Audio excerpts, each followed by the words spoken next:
So let me start by talking about the title of the presentation. It's riskier not to change, and just explaining why we called it that. So if you don't change, if you have a business model that does not change, then what it reflects is your belief that the past is the present. And I think everything we've heard today and all the inspiration we've had shared with us this morning tells us that the past is not the present. There's a lot of changes going on in our industry, and if we don't change, then we don't have the ability to serve the very function that we have, which is helping our patients get their medications. So that's why we say it's riskier not to change. We all know that things have changed a great deal over the last 20 years. So let me start off by this slide, and the only purpose of showing this slide to you is to say, I actually worked when the past was the present, right? I've been in this industry a long time, and I've really enjoyed seeing the evolution of this industry. But it is different today, and our need to respond to that differently is really what I'm going to be talking about. And we're very lucky that we can do that.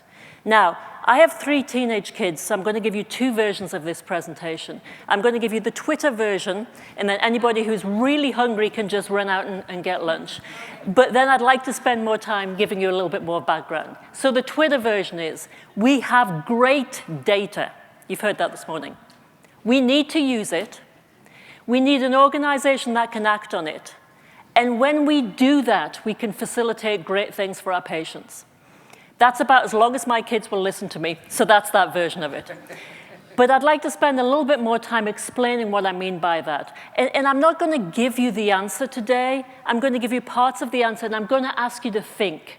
And I'm not going to ask you to raise your hand when I describe concepts that might exist in your company. I just ask you to examine what's going on and think, is that happening, and am I a part of that? And if I am, what options do I have to change that? So we've heard quite a lot this morning about data and value, and one of the things I really enjoy is looking how in data-driven personalization, value can be added in many markets. So we have the ability today to use data to allow things to be customized to us in many different fields. Personalized meal plans, TV, personalized banking. And as an aside, as my son was getting ready to go to college, and I said to him, we need to go up and we need to set up a bank account for you. We need to go to the bank. His response was, what's a bank? To him, the bank is just a phone. That's where we've got to. It's so different from how, when some of us went to college, you went in the door, you sat down with the bank manager, and you opened your account. The physical location of a bank doesn't exist anymore in his head. But for us in pharmaceuticals, the stakes are so much higher around personalization, right?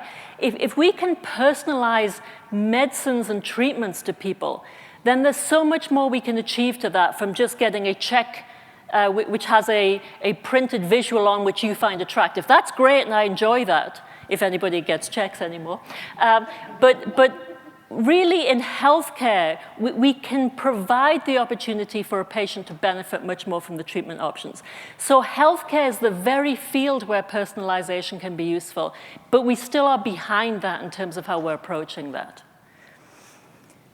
So let me talk about what we think we are doing today. And this is where I really ask us to sort of internalize and think a bit about what is happening within our own organizations. What are we doing?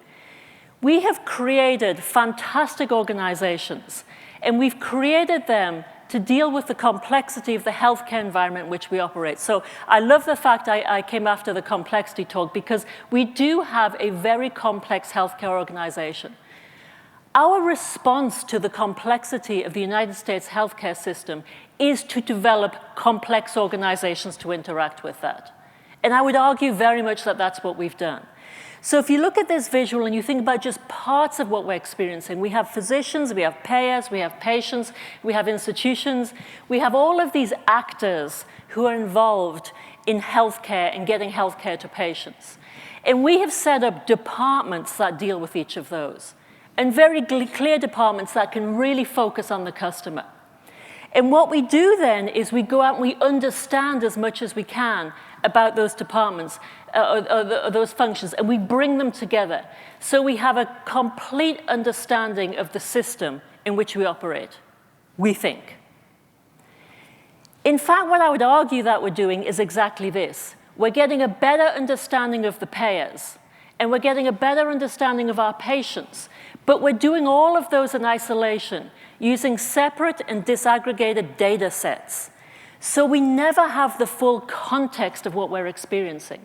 So for example, today, when we have fantastic analysis going on, market research, for those of you that still do that, data analytics, we have all of that going on to help us understand the physician. But we don't understand the context in which the physician is giving us the information that they're giving us. So when we look at that information, we draw conclusions which are not necessarily aligned to that behavior. And I'll explain what I mean by that in a moment.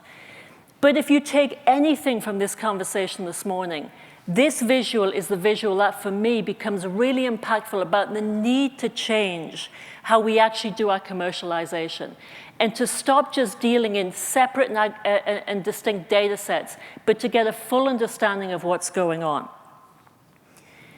And what happens as a result of that?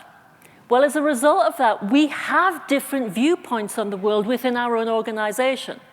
Now, I ask you just to think to yourself, have I ever sat in a meeting as a marketing person and heard somebody say or said myself, it's a market access issue? Have I ever sat in a meeting and said as a salesperson, sales ops just don't understand what we're dealing with here? For those of you that have never had those experiences, then I'm really, really happy for you. But for the majority of us, we've sat there and it's either been said out loud or maybe just in our own head, it's somebody else's issue.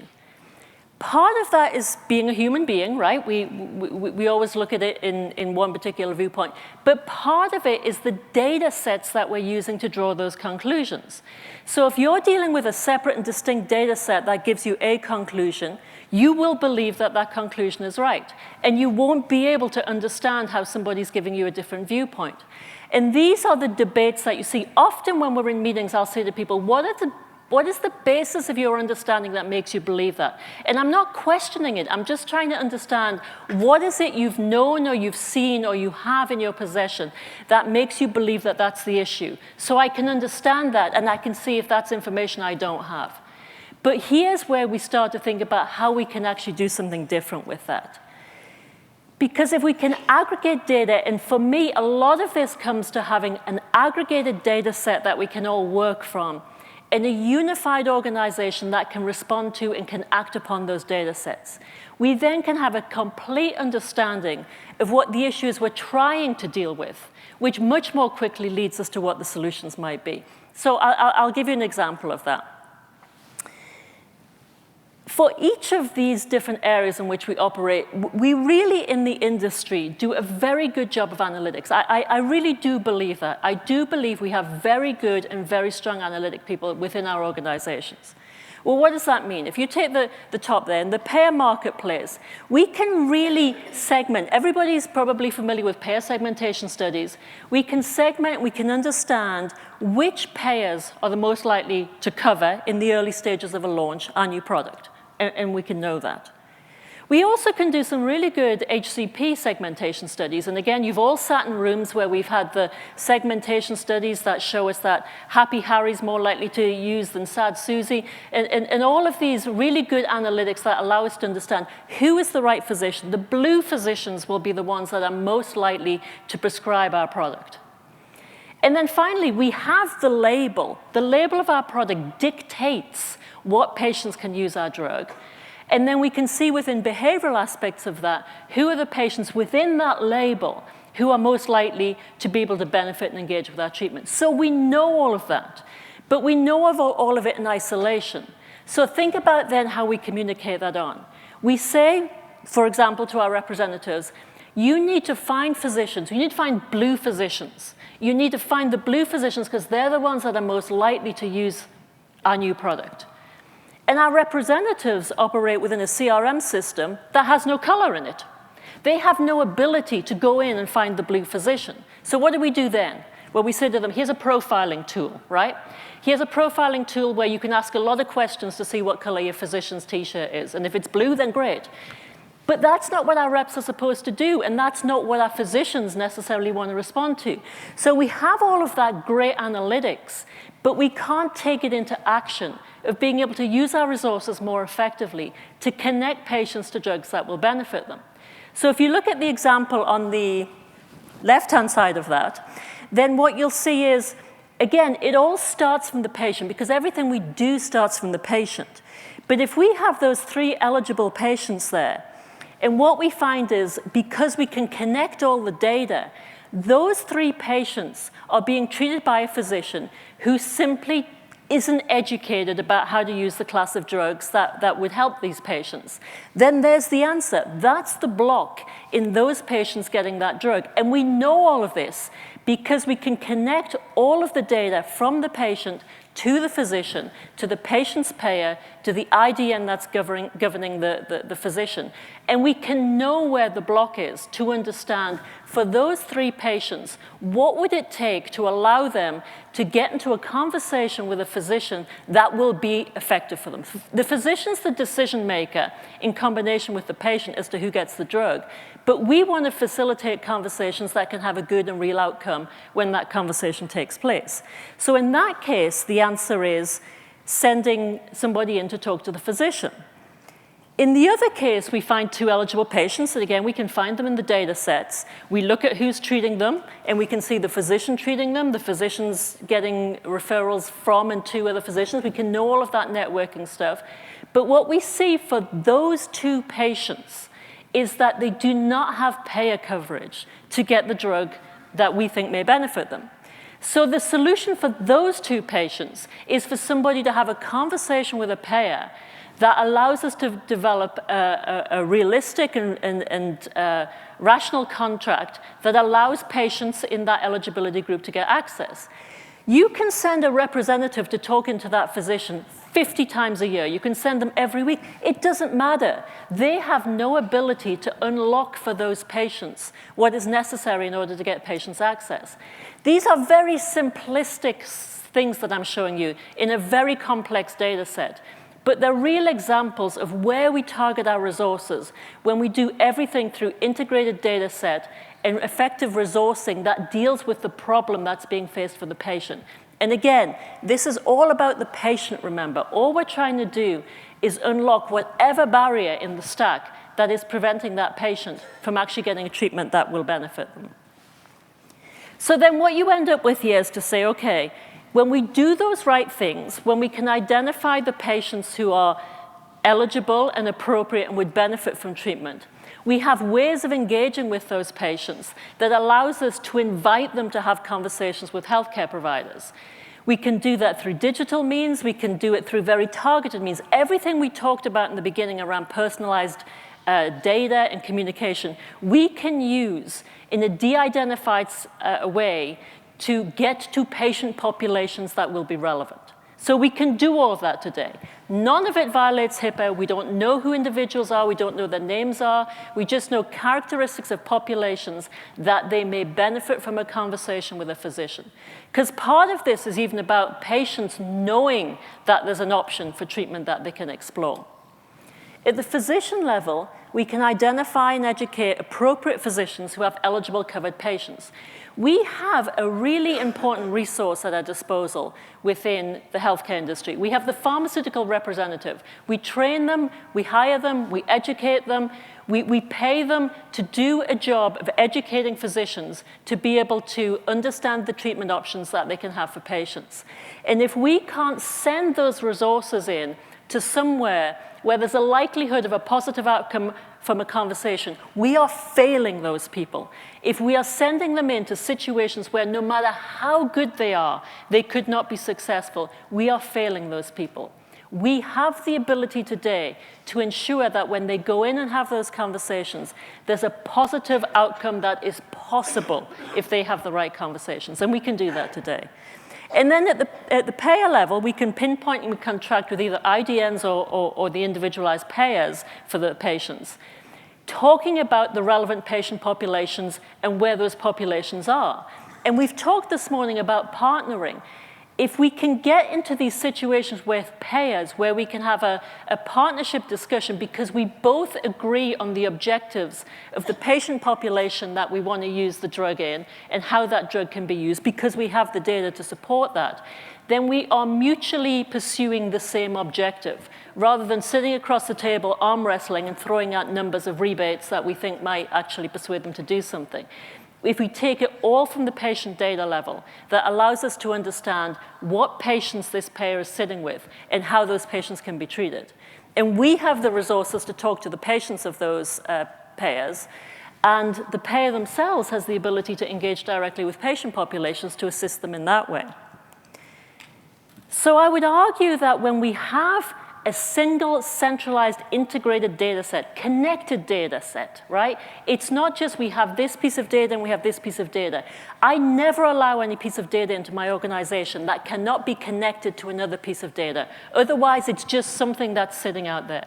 When we have the single connected data sets and we have an organization where we have people incented and understanding the real power of using those integrated data sets, then we have the ability to assist in connecting patients with therapies that will benefit them. And fundamentally, that's what we're here for. That's what our mission is to do. And it's going to take change for all of us. And I just ask you to think about in your daily jobs, what pieces of those are distracting from making that change? Because absent that, we cannot continue in a model where we just put more and more resources into a system that actually doesn't provide the focused targeting of the conversations that we need to have. So I'll be happy now to take any questions that you have.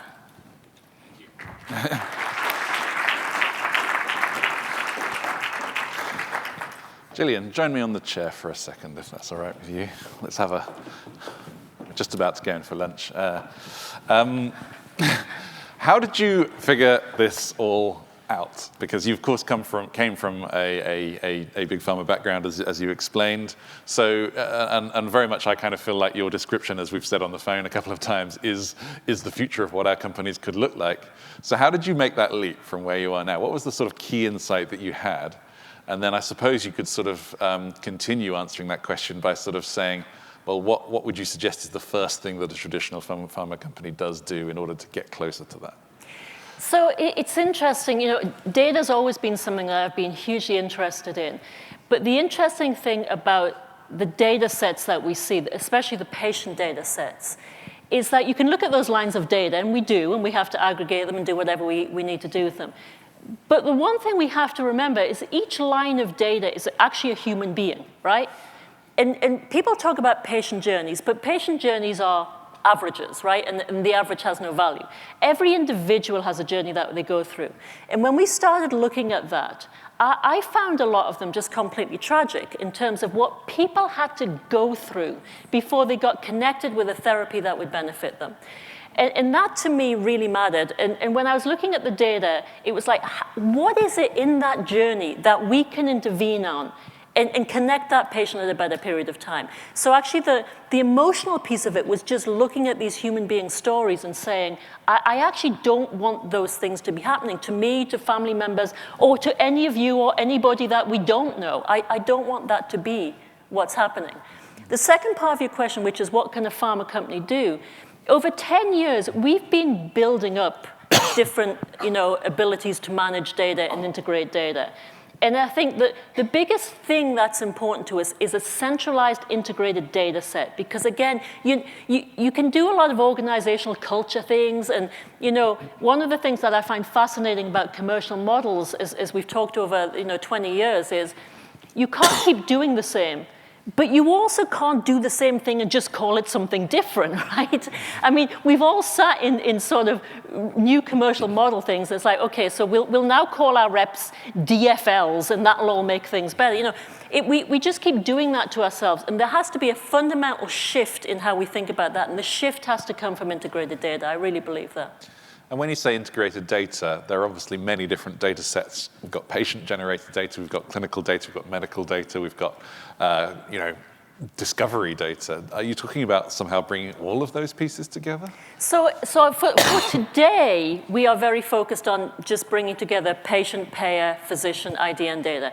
I actually believe there's a huge opportunity to go backwards in the system and start to think about the kind of developmental and clinical data piece of it. Now, clinical data, again, we have to be very consistent with all of the HIPAA regulations as we do this. So everything I deal with today is anonymized data, everything. Because I actually don't need to know who the patient is. I just need to know where they're being treated so I can do the right things that would support the ability for them to get connected with physicians that will help them, or a physician be in a state that can help them.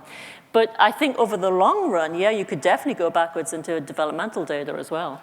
Okay.